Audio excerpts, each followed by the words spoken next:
Let's jump right into this explainer. Today, we're unpacking a source text that just completely blows up conventional storytelling.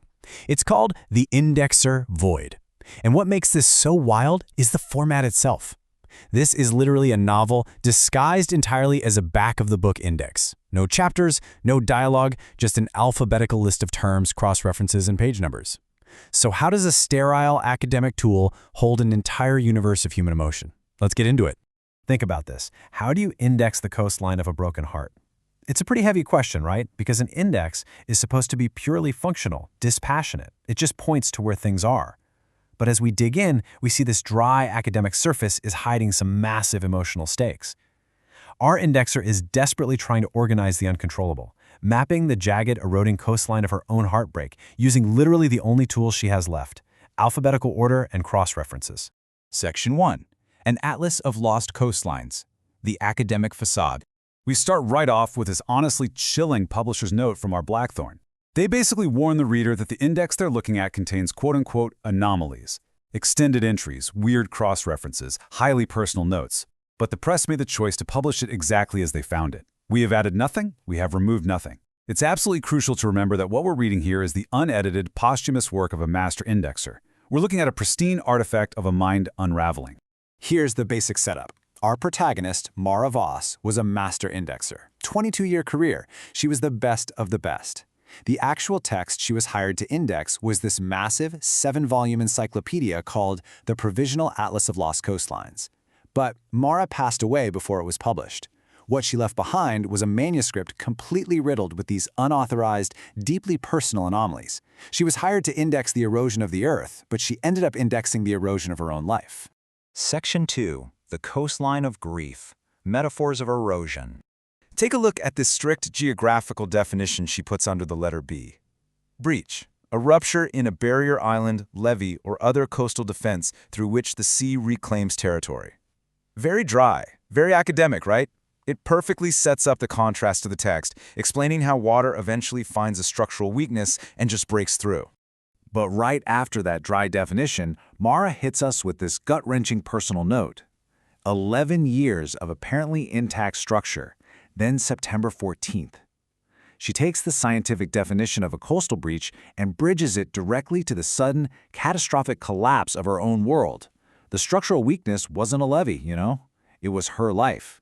The sea reclaiming territory was a devastating personal loss on one very specific date. This brilliantly illustrates the dual nature of the whole novel. You're constantly forced to compare physical coastal erosion with emotional erosion. On one side, the academic reality, subsidence, overwash, negative sediment budgets, where a beach is losing more sand than it gets. On the other side, Mara maps this directly to her soul. Anticipatory grief, memory revising itself like shifting sand. She literally talks about the negative sediment budget of a life, where you're just losing way more than you're taking in. Section 3. The September 14th Anomaly. The Prime Meridian of Loss. Under the letter D, she indexes dead reckoning. If you don't know, it's a maritime navigation concept where you estimate your current position based on your last known starting point, essentially sailing blind without any landmarks. But Mara points out that this method inherently accumulates error over distance. And man, this becomes the tragic operational framework for her survival. September 14th was her last confirmed position. Ever since then, she's been sailing blind. And that brings us to the number 11, which just echoes endlessly through this index. It's a real emotional gut punch. 11 years. That's how long Mara has been navigating purely by dead reckoning since the catastrophe of September 14th. 11 years of an apparently intact structure before she submitted this index and died. 11 years wandering further and further from her last known point of happiness, just accumulating error. Which leads us to the most important word in the entire novel, provisional.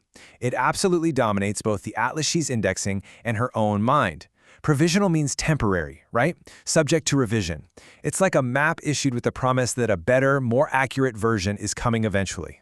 Under the letter P, Mara reveals she used the word provisional exactly 47 times in destroyed correspondence with her lost partner. It was their private language, and it really shows how she lived her life as if it were subject to revision, like the better map of her life was still out there, coming for her, when, tragically, the permanent map was the one she was already stuck on.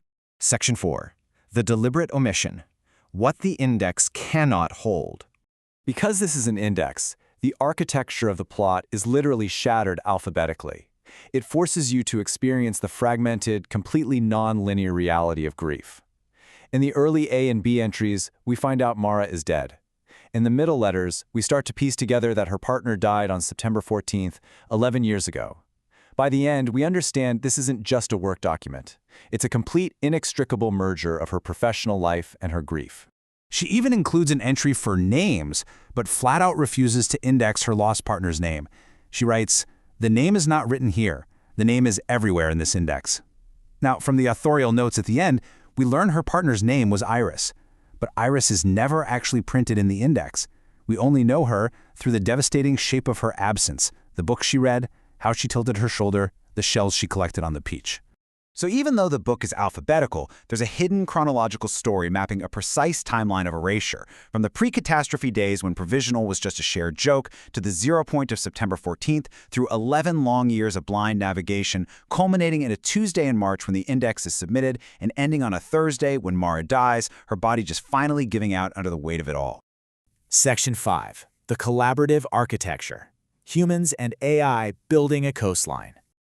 Now, pulling the camera back a bit, the source text ends with notes on the making of this book, detailing this wild four-way collaboration between two humans and two AIs. Max brought the raw human emotion, the grief that knows itself. Claude provided the architecture of accumulation. Gemini mapped out the brilliant alphabetical structure, and Grok brought the sea, the haunting date of September 14th, and that thematic anchor, provisional.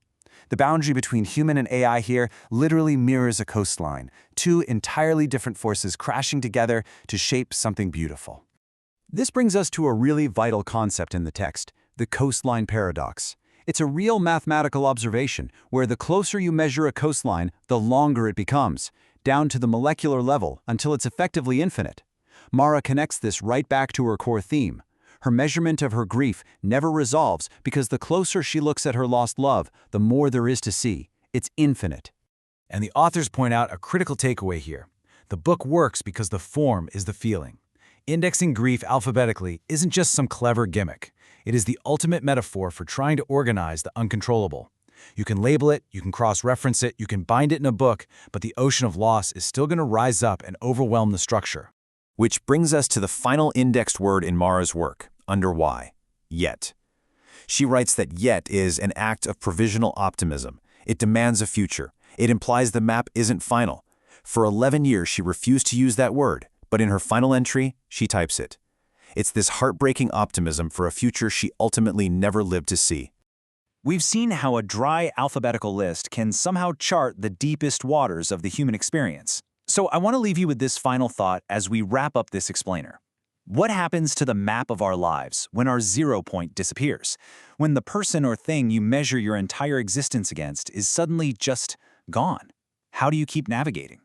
It's a profound question this text forces us to sit with, reminding us of the fragile, provisional relationship between memory, loss, and how we choose to record our existence.